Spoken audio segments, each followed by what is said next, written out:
क्या आप जानते हो कि एनलमेंट और डिवोर्स में क्या डिफरेंस होता है? इसे समझने के लिए पहले चाइल्ड मैरिज को समझो। हमारे देश में prevention of child marriage act के अंतर्गत ये बताया गया है कि वो मेल जिसकी एज 21 से कम है और वो फीमेल जिसकी एज 18 साल से कम है वो चाइल्ड के अंतर्गत आएगी।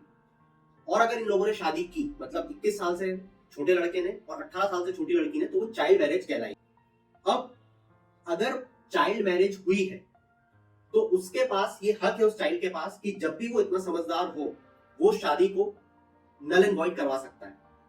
तो एनलमेंट का मतलब ये होता है कि जब आप कोर्ट के पास जाओगे और बोलोगे कि साहब मेरे घर वालों ने जबरदस्ती, जब मैं बच्चा था या बच्ची थी, मेरी शादी कर दी और इस शादी से मेरा कोई लेना देना नहीं है, तो वो शादी पूरी तरीके से कोर्ट के द्वारा खारिज कर दी जाएगी।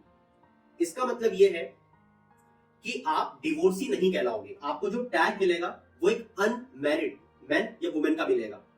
वहीं डिवोर्स के केस में आपकी एक बार लीगल तरीके से शादी हो चुकी है और जब आप डिवोर्स लेने जाते हो तो आपके ऊपर जो टैग लगता है वो डिवोर्सी का लगता है।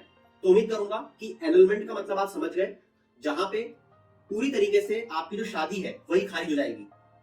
इसको आप ऐसे भी समझ सकते हो कि आपकी शादी कभी हुई ही नहीं। वहीं डिवोर्स के केस में आपकी ऑलरेडी लीगल शादी हो चुकी थी मगर उसे खत्म किया गया है, यह प्रमाणित किया जाता है। इसी के साथ अगर आपको डिवोर्स फाइल करना है किसी के अगेंस्ट, तो आपको कोर्ट को यह बताना पड़ता है कि मेरे अगेंस्ट कैसी क्रूएल्टी ये लोग कर रहे हैं और भी अलग अलग चीजें, तभी आप डिवोर्स फाइल कर सकते हो। मगर एनलमेंट करने के लिए, अपनी शादी को नल एंड वॉइड बताने के लिए, आपको सिर्फ अपनी एज प्रूफ करनी पड़ती है कोर्ट के सामने। तो अब आप लोगों के लिए सवाल यह है कि जो विश्व ने सस्टेनेबल डेवलपमेंट गोल्स का टारगेट लिया है उसमें चाइल्ड मैरिज को कब तक खत्म करने का ऑब्जेक्टिव लिया गया है अंडर सस्टेनेबल डेवलपमेंट गोल, ये आप मुझे चैट सेक्शन में बताना।